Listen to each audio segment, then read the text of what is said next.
Hello and welcome to the weekend edition, Maze. Thank you for joining us for yet another classic episode of the show. I'm your host, Dr. Kingori. We are so glad to have our studio audience back, Maze.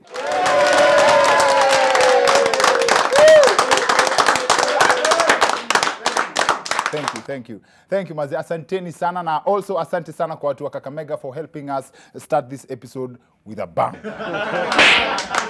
Yes, I must admit that slaps different. This clip is an excerpt from the drama witnessed this week during a press conference held specifically to discuss Boni Halwale. As in like, Boni Halwale. Discuss. We have observed few issues over our veteran Boni Halwale. The first thing.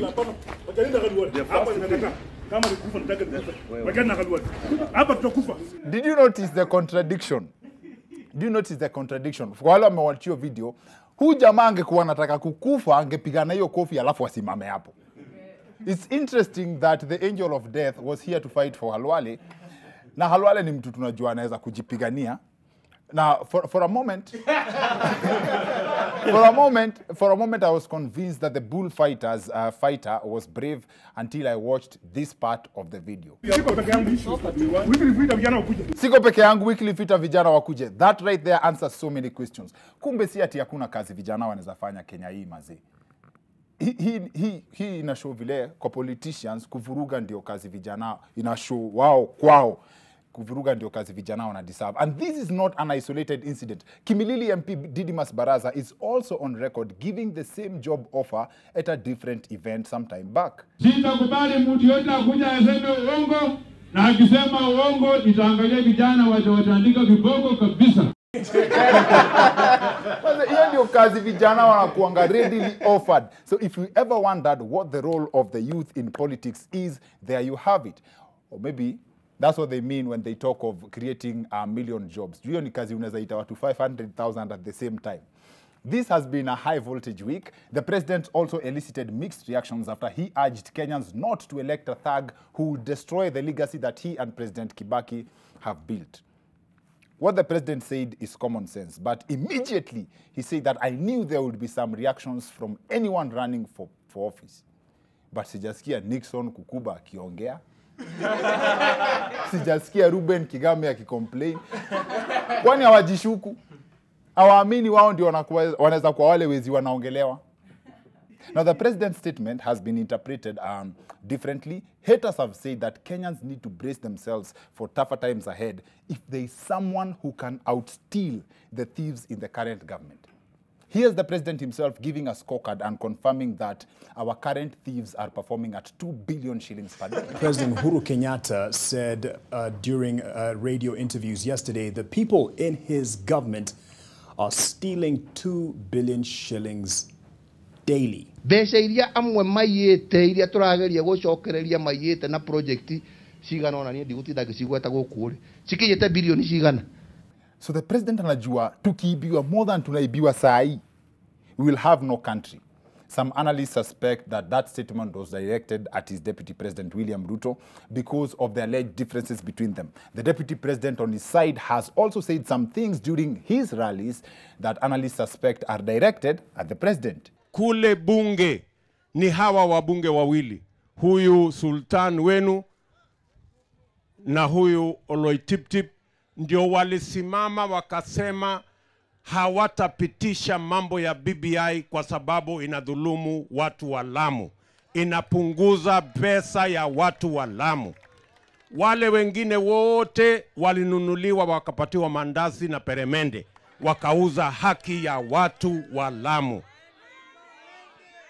Mimi nawatahadharisha watu wa Lamu, msiwahi kuchagua mtu ambaye ni muoga, na msimchague mtu wa kununuliwa na peremende na kaimati na mandazi.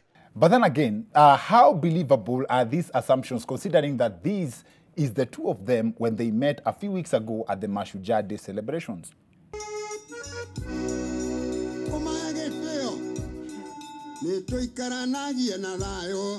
Mbona hawakuambiana hizo vitu sisi ushukua naambiana kwa rally? Now, based on that observation alone, I think this has to be the best image to describe the Jubilee marriage. Yes. Yes. Yes. I believe the drama witnessed in Jubilee now explains why it's even called a marriage. Hatujui vile mlipatana, but as soon as mmeachana, you start talking to each other through us. Yes. I think kwa hii serikali sisi ndio Sam Ogina. Now, in other news, Health CS Mutahi Kagwe was on the spot this week for these remarks following the results of the deal to export Kenyan nurses to the UK. We sent 300 people to do the English exams. 10 passed. So when we do those exams, let's prepare ourselves. Nurses wamechemka sana vibaya, wamechemka vibaya sana na hiyo story. Wanasema CS amechoma. Wakenya nao ni nani? You people need to chill. Kama ni ukweli ati nurses hawajui Kizungu, kwani walisikiaje CS ameongea vibaya? Now, according to the results, only 10 nurses out of the 300 made the cut. The results are that they failed, as in out of 10, 290 failed an English language test. If language was truly that important in the exercise, then they must have focused on the branch of nurses that specializes in sign language.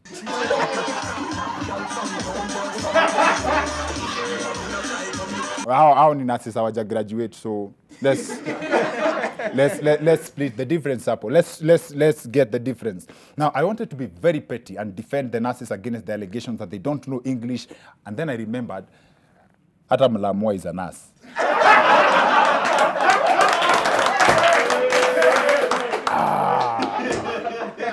But then again, I'm tempted to support the point of view that our nurses were discriminated against. I'm tempted to support that because when the Cuban nurses came to Kenya, it was not a requirement that they know Kiswahili.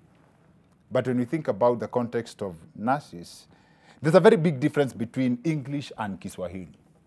Do you know how hard it is kukuwa mrudi na Kizungu? Do you know how hard it is? Nimesema watu wote wakaije mnanimalizia hewa. Itawaita mmoja mmoja. Alafu una notice mzungu hapo kwa line.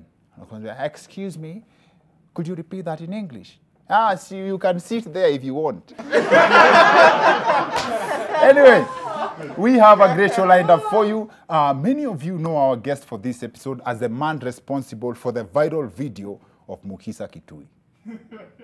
I'm sure it's not the one you're thinking. I'm talking about this one. Hata nimeona Mukisa mheshimiwa ametoka London, sijui ni Australia, sijui ni wapi, Dubai, wherever, Brazil, huko kwenye amekuwa. Naona amekuja, hata yeye ametangaza anataka kuwania urais. Na yeye kwa sababu ni kijana yetu ya diaspora, hakujangi matanga.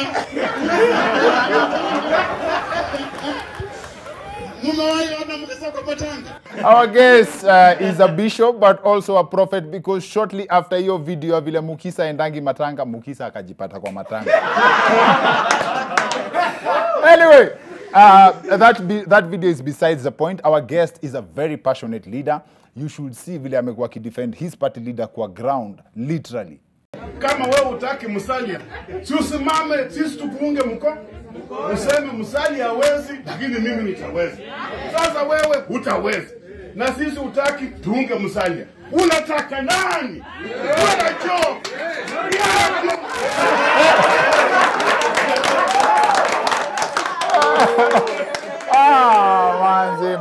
Manzi. Show me a better example of passion, and that's not all. Ukijipata on his wrong side, anaweza kukudis pia uchoke na life. One of his victims is LSK President Nelson Havi. And this Nelson Havi was his victim when he was trapped with tea during the Occupy Parliament protest. Niliona anakuja hapa kukunywa chai na mandazi. Sasa wewe umekuja kufutoa wabunge na tena unaanza kufunda mandazi. Manze niliuliza hiyo translation ya kuifunda mandazi, nikaambiwa ni kumeza mandazi bila kutafuna. That is cold. That is cold, manzi. The Lurambi MP is also a very charitable man, and this came out very clearly when he stood against CS Magoha, when it's CS for Education, on his directive about hiring out of school buses. I just bought a bus for St. Xavier, Shikoti. They could not even afford the insurance, my goodness. They couldn't even afford the insurance. Now there is one I'm buying from Mwangaza. The bus is almost ready. Actually, the bus is ready, but they can't move it from Nairobi to Kakamega because they don't have insurance, and insurance is about 300,000. Where is the minister to help me? Oh my goodness, what a job. Another thing is a school like Mwangaza Secondary School, a Matetia Secondary School, a Bwamba Secondary School, or Indangalas Secondary School, or Muyala. When I buy a bus for such a school, what am I thinking? This school doesn't have enough money to run the school. Now, guys, I know a lot of important things have been said in that clip, but please bear with me. We cannot ignore the school names that have been mentioned in that video. School like Mwangaza Secondary School, a Matetia Secondary School, a Bwamba Secondary School, or Indangalas Secondary School. Sitaki kuuliza the rhetorical, how can you pass? Now, hii lazima tuseme kitu. The MP for Lurambi, Honorable Titus Hamala, is in the house.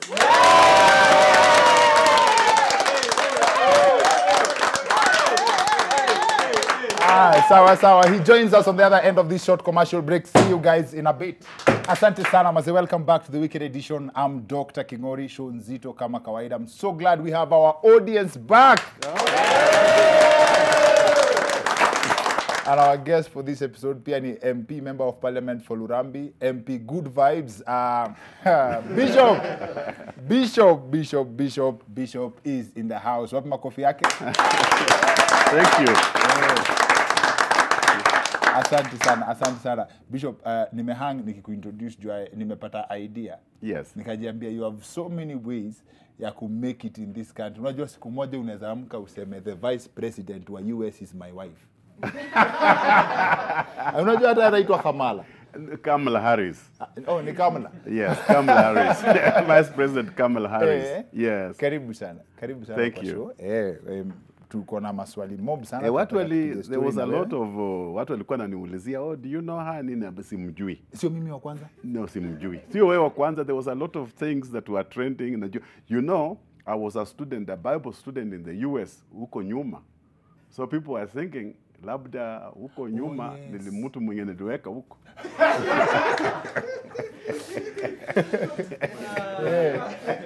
But sasa unakimbia nayo zinambwangwa kwa siasa, ukiona kitu kama hiyo ni mbio.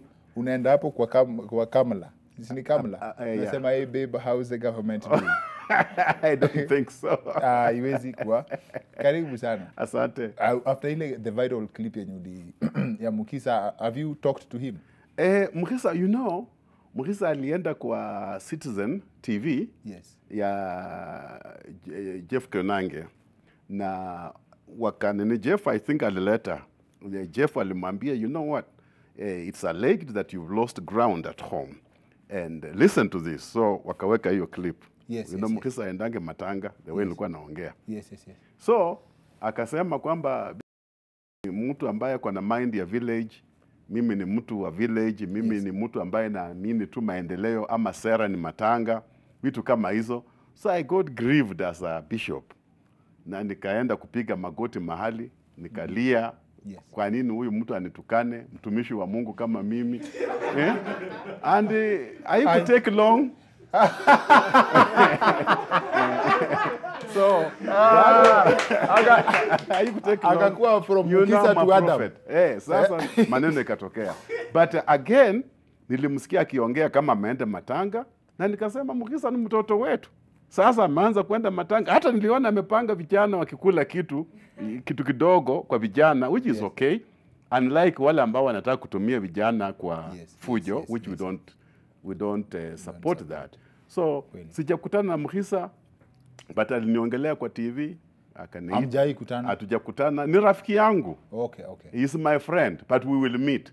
Okay. We will meet. It's very interesting that Mahesh pia something happened. Thieves broke into his house And then this also contributes to the compliments ya your humility that wezi waliiba kwake wakapata hakuna kitu manzi. Imagine kwenda kwa mheshimiwa mnapata hakuna kitu. Alafu he did a video ya kuambia wase huku hamwezi get kitu. Ulikuwa unajua wanakaa mkajipanga ama we actually have the video. Mtu akija kuiba hapa anafikiri kwako na pesa. Mimi sinako pesa yoyote. I'm not a rich man. Sinako pesa ya kuweka kwa nyumba, hata kwa account mimi sina pesa. Anything little I have, I give. Napeana. Mungu ananipa kidogo, ila ananipa ya baraka na napeana. Haujachuna kitu. You know, Dr. Kingori, kukuwa na stacks of money. Nimeingia kwa siasa, you know, right now I'm 51 years. So I am not that too young or too old, but I'm in an age where I've seen things. Na to me, amass wealth, ambayo wewe unapata mtu wako kwa nyumba na ako na money in the pillows, in the closets, mtu amechaguliwa na within 5 years ako na helicopter, ako na nini, uwezi kusema kwamba that is just fair earnings. Yes. Unless kama amerithi mali kutoka kwa parents wake, or alikuwa na prior businesses. Like today, your boss here, akienda into politics, you wouldn't really judge his lifestyle or her lifestyle because amebuild life yake. SK Masharia, same thing. So, kwangu, I do not have any money. I'll be very honest. Tulikuwa Nairobi na tukaambiwa nyumba yetu imebomolewa. You know one, even coming here, I parked my car in Parliament. I walked here. I don't have a driver. I don't have a policeman because I don't need one. I just don't need a bodyguard. Watu wananifungulia mlango. Ukishadunda kura wanaenda.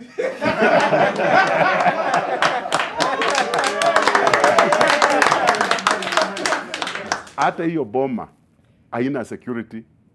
Haina gate, huwa tunafunga wenyewe. Tukitoka tunafunga ndani, tunatoka. Siku tumerudi tunafungua. So, it's not somewhere where I would say kuna anything valuable. Well, in fact, TV yenye ilikuwa kwa hiyo nyumba ni 32 inch. Ndio waliiba. Na wakaenda mahali mama anaweka nguo yake. Na wanajua nguo za mama ni nini. Sitaki kwenda huko. Hizo ndio vitu walikuwa wanachukua, wakivaa kidogo.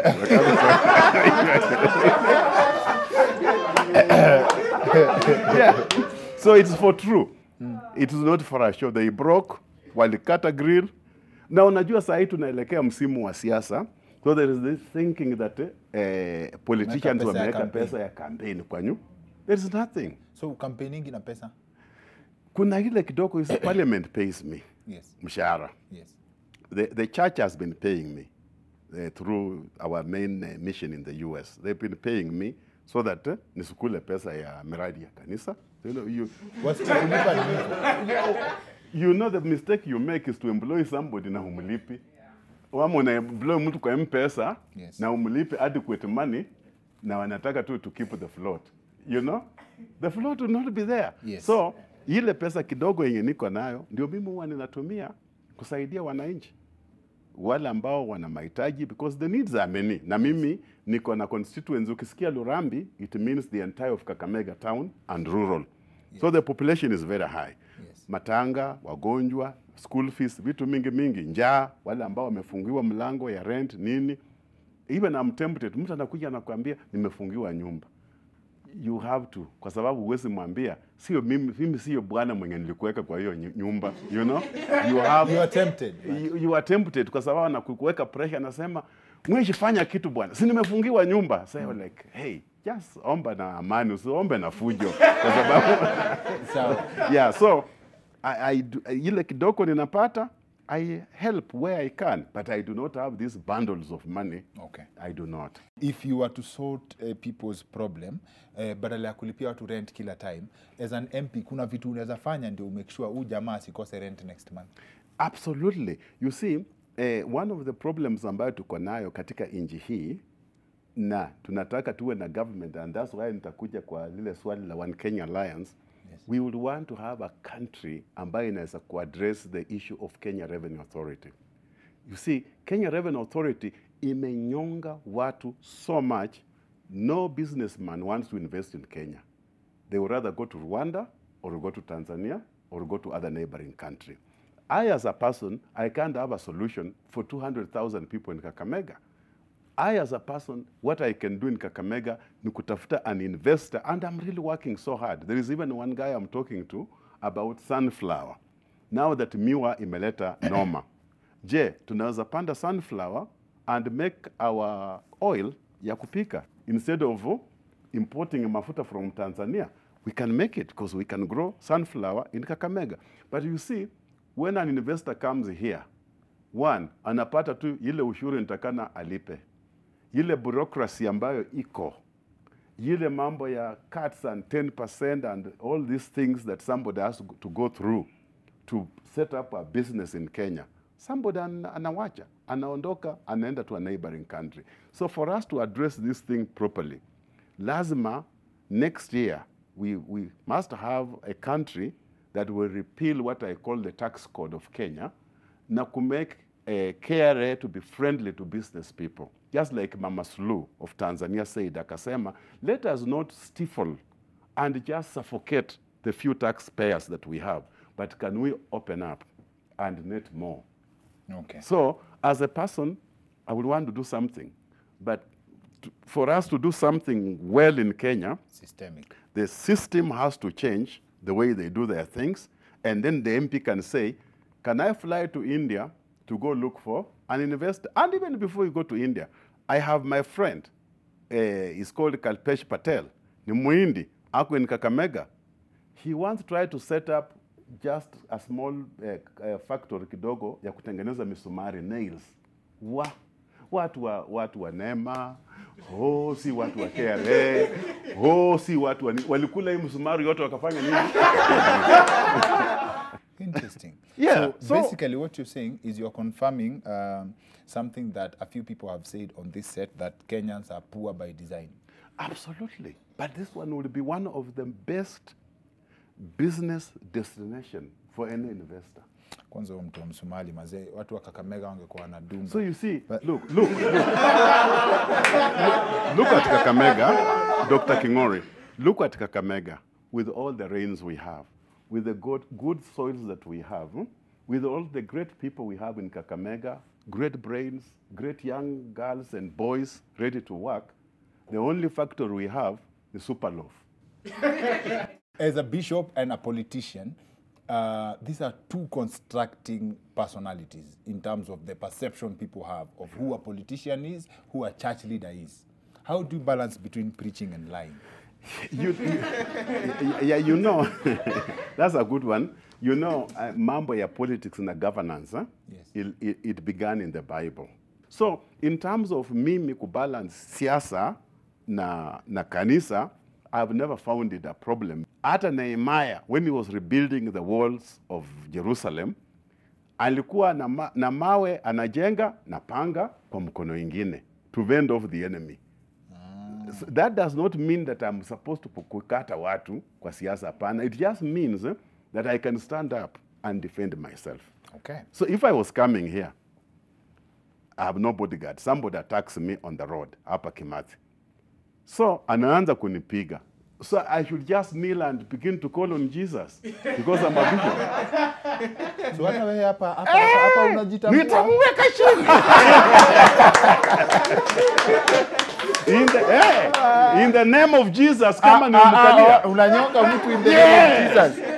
For the Bible says he gives me, he trains my hands for battle. Ni nini special about matanga sana, as in kama watu wangekuwa wanakufa inamaanisha kuna watu wangekuwa na nini? Maybe unaweza tuambia hiyo alafu tufunge. Unajua Kenya has tribes. Na kila kabila wako na desturi zao. But sisi katika Luhya land, there is a reverence katika matanga, yani send off ya mtu, whereby a good leader is one ambaye ako na watu wake. Yani you are with your people. It means you mourn with your people in their time of distress. You mourn ama you celebrate? No, you mourn. Of course, there is a celebration of life. To me, look, gentlemen and ladies, Celebration to me, my father and my mother wakikufa, I will say celebration of life. But a younger person akikatika, I am not celebrating.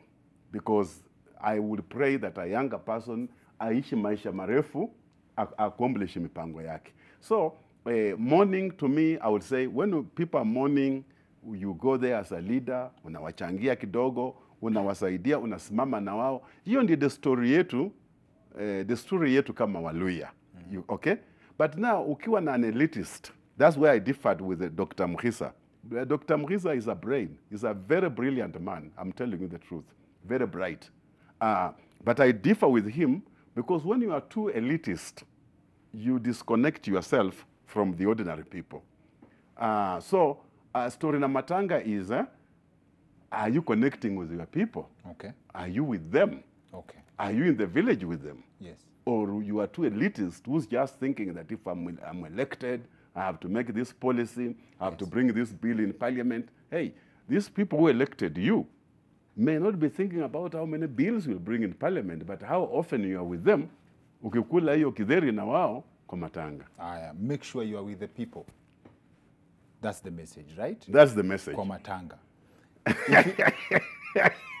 No, don't finish in a matanga. Say in your style, you know. No, my style. I was going to say it in my style. Kwa hiyo message mheshimiwa amesema kwa stories zote za matanga, be with the people na ifikie Baba Gloria. That's